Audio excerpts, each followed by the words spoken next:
अम्मा 30 रुपए के जामुन कर दो। हाँ हाँ बिटिया देती हूँ, ये लो। मम्मी ये बूढ़ी अम्मा इस उम्र में भी कितना काम कर रही हैं। हाँ बेटा, शायद इनका इस दुनिया में कोई नहीं होगा, तभी तो इतनी उम्र में भी खुद काम कर रही हैं। चलो बेटा, ऑटो वाला वेट कर रहा है। उस औरत की बातों को सुनकर जानकी नाम की उस बूढ़ी औरत की आंखें भर आती हैं और वो अपने आप से ही बातें करने लगती है। हाँ, आज मैं इस दुनिया में अकेली हूँ, पर कल तक मैं अकेली नहीं थी, मेरा भी परिवार था। पर सुनो जी, पापा को गए 1 महीना हो गया, पर तुम्हारी माँ अभी तक सदमे से बाहर नहीं आई। घर के सारे काम मैं करूं और वो आराम से बैठकर रोटियां तोड़े। मैं कोई नौकरानी नहीं हूँ, तुम इन्हें किसी वृद्धाश्रम में छोड़ाओ, मैं तंग आ गई हूँ इनसे। तुम जानती भी हो सुधा, तुम क्या बोल रही हो? ये घर माँ के नाम है, अगर माँ चली गई तो उनके साथ ये घर भी चला जाएगा, फिर रहना सड़क पर। बात करती हो। लाओ मेरा टिफिन दो, मैं लेट हो रहा हूँ। विनोद काम पर चला जाता है, तभी जानकी मंदिर से आ जाती है। पोता सूरज भी साथ था। मम्मी देखो, दादी माँ और मुझे प्रसाद में खीर मिली, आप भी खाओ ना मम्मी। मुझे नहीं खानी, और चुपचाप जल्दी से खीर खत्म कर और पढ़ने बैठ। एक संडे का दिन होता है और पूरा दिन तू घूमने फिरने में लगा देता है। और माँ जी, आपको जब मैंने बोला था आज मशीन लगाकर कपड़े धो देना, तो आपसे कपड़े तो धुले नहीं, सुबह सुबह पूजा करने मंदिर चली गई। अब मशीन लगाकर कपड़े धो लो, बड़ी मेहरबानी होगी। चिंता मत करो बहू, मैं बस मशीन लगाने ही जा रही हूँ। सुधा का यही स्वभाव था, वो अपनी सास जानकी पर अत्याचार करती थी। घर के सारे काम जानकी ही करती थी। पति के दुनिया से चले जाने के बाद जानकी पर मुसीबतों का पहाड़ टूट पड़ा। जानकी की बहू सुधा तो इसी फिराक में थी कि किस तरह से जानकी को इस घर से धक्का देकर उनके घर की मालकिन बन जाए, और उसे मौका मिल ही गया। अरे मैं मर गई, ये गर्म पानी बाल्टी में किसने रखा था? मेरा हाथ जल गया। जरूर ये काम माँ जी का है, वो तो चाहती है कि मैं मर जाऊं और उन्हें इस घर में आराम से रहने को मिले।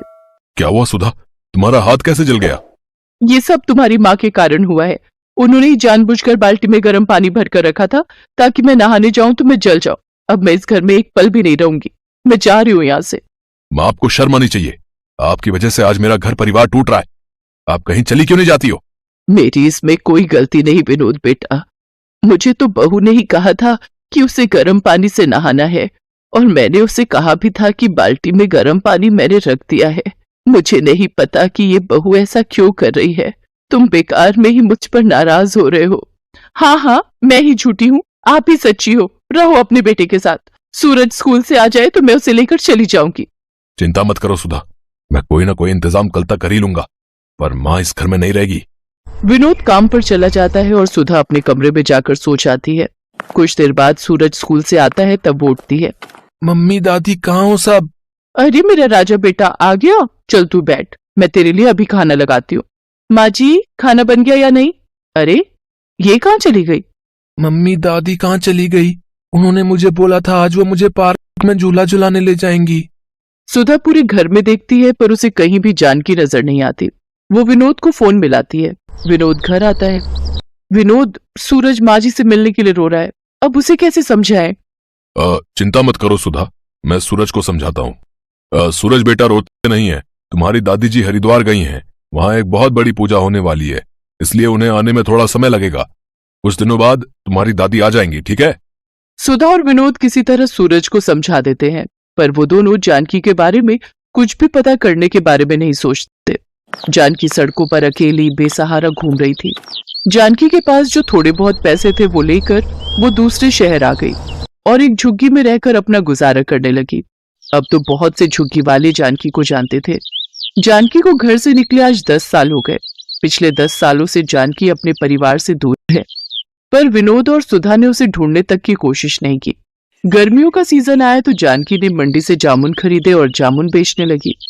आज 80 साल की उम्र में जानकी इस दुनिया में परिवार के होते हुए भी अकेली है और आज भी खुद से कमाकर अपनी जिंदगी गुजार रही है। जानकी काकी, घर चल रही हो? मैं घर ही जा रही हूँ। शोभा बेटिया, अभी बहुत जामुन पड़े हैं, मैं सोच रही हूँ कुछ देर और बैठ जाती हूँ, थोड़े और बिक जाएंगे तो नुकसान नहीं होगा। लाला के जामुन के पैसे लौटाने हैं, घर ले गई तो जामुन खराब हो जाएंगे। और तुम्हारी नारियल पानी की बिक्री हुई कि आज थोड़ी?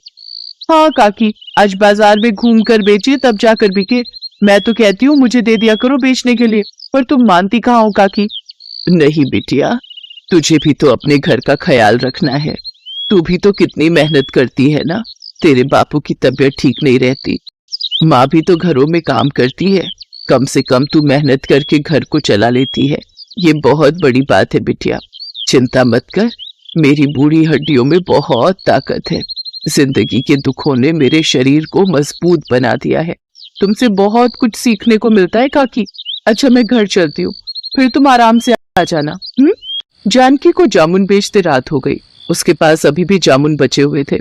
तभी उसके पास एक गाड़ी आकर रुकती है। अरे यार, जामुन खाने का बहुत मन हो रहा है, चलना उन अम्मा से जामुन लेते हैं। एक काम कर, तू जल्दी से जाकर ले आ, मैं गाड़ी साइड लगाता हूँ। अम्मा 50 रुपए के जामुन कर दो। अभी करती हूँ बेटा। अम्मा मेरे पास 500 का नोट है, आपके पास खुले होंगे? नहीं बेटा, मेरे पास खुले तो नहीं है। सूरज, सूरज, तेरे पास 50 रुपए है क्या? जरा पकड़ा दे है तो। सूरज। जानकी सूरज नाम सुनकर थोड़ी घबरा जाती है। अचानक वो लड़का गाड़ी से बाहर निकलता है और जानकी को देखकर चौंक जाता है। दादी माँ, और यहाँ? सूरज तब छोटा था। 10 साल का बच्चा सूरज आज 20 साल का हो चुका था। सूरज अपनी दादी को पहचान गया और वो दादी दादी कहकर अपनी दादी के गले लगकर फूट फूट कर रो पड़ा। सूरज कॉलेज में पढ़ रहा था तो वो इसी शहर में रहता था। सूरज को जानकी से सारी बात पता चलती है और वो भी अपने पोते से लिपट कर खूब रोती है। इसके बाद जानकी सबसे विदा लेकर अपने पोते सूरज के साथ अपने शहर अपने घर पहुंचती है। जानकी को सूरज के साथ देखकर विनोद और सुधा हैरान रह जाते हैं, पर सूरज गुस्से में था। मम्मी पापा, आखिरी बार आप लोगों से मिलने और अपना सारा सामान लेने आया हूँ। आज के बाद मैं आप लोगों को अपनी शक्ल कभी नहीं दिखाऊंगा। मैं दादी के साथ रहूंगा। आपने मुझसे झूठ बोला कि दादी माँ हरिद्वार गई हैं, पर आज 10 साल बाद दादी की हालत देखकर सचमुच मुझे आपको अपने माता पिता कहते हुए भी शर्म आ रही है। मैं हमेशा दादी माँ के बारे में आपसे पूछता था, पर आप हमेशा टाल देते थे। कहीं ऐसा ना हो जैसा आपने दादी माँ के साथ किया है ना, कल आपके साथ ऐसा हो जाए। पर नहीं, आपके साथ ऐसा कुछ नहीं होगा, क्योंकि मैं तो आप दोनों के साथ अपने सारे रिश्ते तोड़कर दादी माँ के साथ जा रहा हूँ। नहीं सूरज बेटा, ऐसा मत कर, हम तेरे बिना जी नहीं पाएंगे। हमें माफ कर दो सूरज बेटा, ऐसा मत करो, तुम हमारे बुढ़ापे का सहारा हो। अच्छा, तो दादी माँ के बुढ़ापे का सहारा भी तो आप ही थे ना, तब आपने क्यों नहीं सोचा मैं आप दोनों की नहीं सुनूंगा, मैं दादी माँ के साथ जा रहा हूँ। सूरज जानकी के साथ वापस जाने लगता है। तभी सुधा और विनोद रोते बिलखते जानकी के पैरों में गिर जाते हैं। माँ जी मुझे माफ कर दो, मुझसे गलती हो गई माँ जी। माँ, सूरज को समझाओ ना माँ। जानकी वहीं रखी एक कुर्सी पर बैठ जाती है। नहीं सूरज बेटा, अब मुझे किसी डॉक्टर की जरूरत नहीं। मैं अपने पोता और बेटा बहू से मिल ली। अब जीने की इच्छा नहीं सूरज बेटा। अपने माता पिता को माफ कर देना। अपने माता पिता की खूब सेवा करना। माता पिता का आशीर्वाद भगवान का आशीर्वाद होता है। हमेशा खुश रहना बच्चों।